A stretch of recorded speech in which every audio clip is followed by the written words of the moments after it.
好啦，大家好啊！嗱，3月份咧暫時只係過咗幾個交易天，但係咧有一件事咧係對環球股市都造成好大嘅衝擊嘅，就係中東嘅局勢係持續緊張。咁到底事件要拖幾耐？而家大家都唔知，咁啊，梗係希望咧係唔好太長啊，因為一拖得太長咧，真係冇贏家㗎。咁啊，受到呢件事件嘅衝擊咧，3月份嘅事咧，暫時係出現咗個先高後低嘅形態。指數暫時嚟講係由2號嘅高位26,403跌到去4號嘅低位24,958點。簡單講，3月份嘅市暫時嘅3日之內已經係跌咗1445點，呢個亦都係3月份暫時嘅波幅。嗱，問題就嚟啦，因為一個月嘅高低位係好少同時出現喺3個交易天之內。當然知1445點嘅波幅係細㗎，未必能夠滿足成個月嘅要求。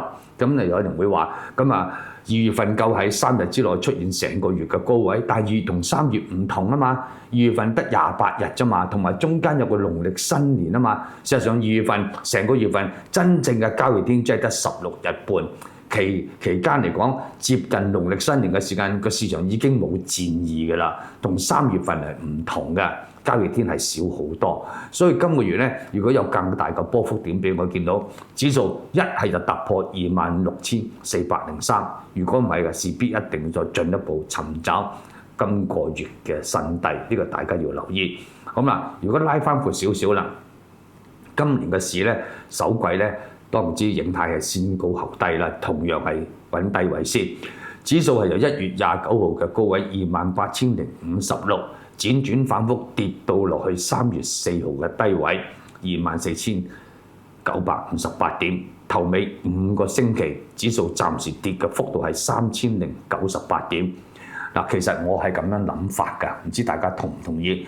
一年梗有個波幅㗎，問題就係先低後高同埋先高後低，但係個市本身技術上仍然處一個一期嘅牛市之中㗎嘛。咁即係話，如果今年喺第一季先行見低位咧，其實唔係一件壞事。先低自然有憧憬，慢慢發展成為後高啊嘛。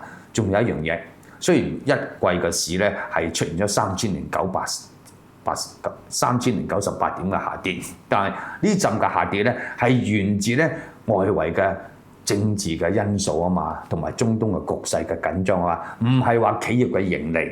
亦都唔係話企業嘅有啲乜嘢嘅發展受制，亦都唔係一啲經濟因素所造成。所以咧，我覺得只要事件唔係拖得太長嘅話咧，投資嘅信心咧係會慢慢重現嘅。但係當然知啦，幾時先能夠見到個真正嘅底咧？而家我哋仲係言之過早，好似禮拜五咁樣。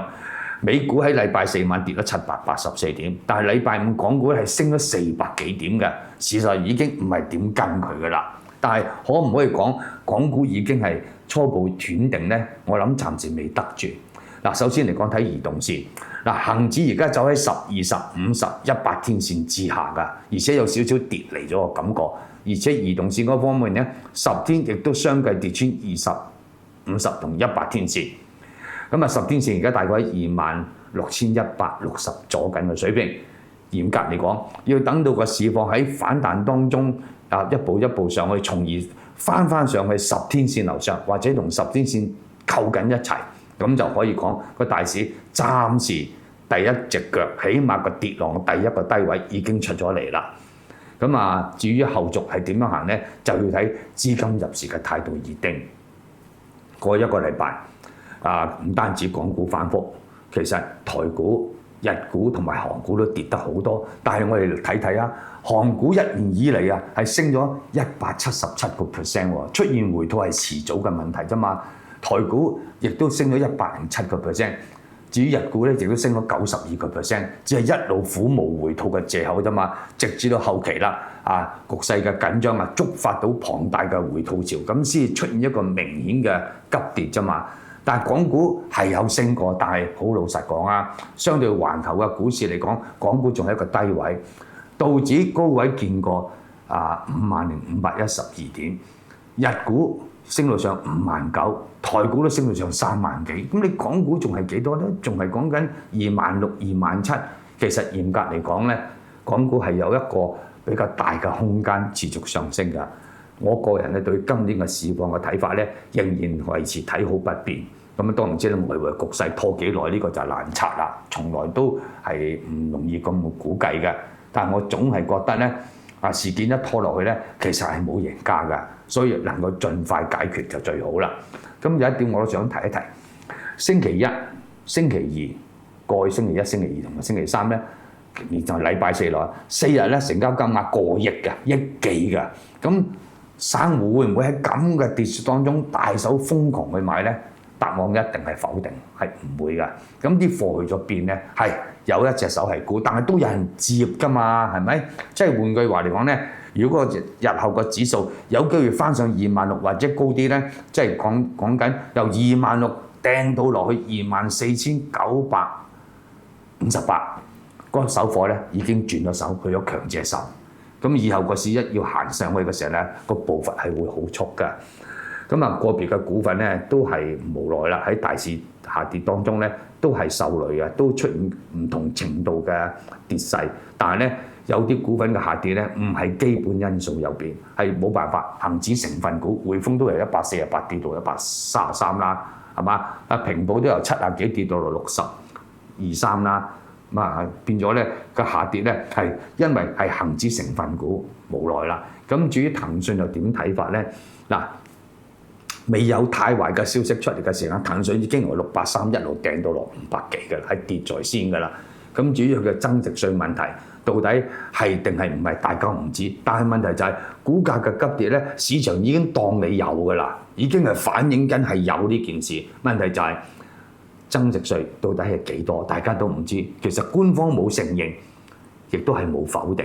咁好啦，如果冇嘅，咁梗係一天都光晒啦。如果有嘅，我相信已經係反映咗㗎啦。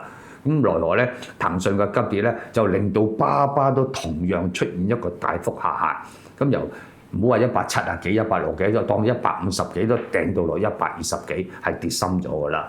所以後續個市如果一定企穩，真係中東局勢係緩和嘅話咧，如果要反彈嘅話咧，我相信騰訊巴巴呢啲咧回升嘅力度係會比較明顯。但係當然知啦，仍要睇資金入市嘅態度而定啦。總嘅嚟講，第一季先見低位咧，對成年嘅市況嚟講咧，唔係一件太壞嘅事情。事實上，過去2年啦，個低位都係1月份出嚟，高位都係10月份㗎。好似2024年個低位係1月22嘅14,794，呢個亦都係成個牛市嘅起步點。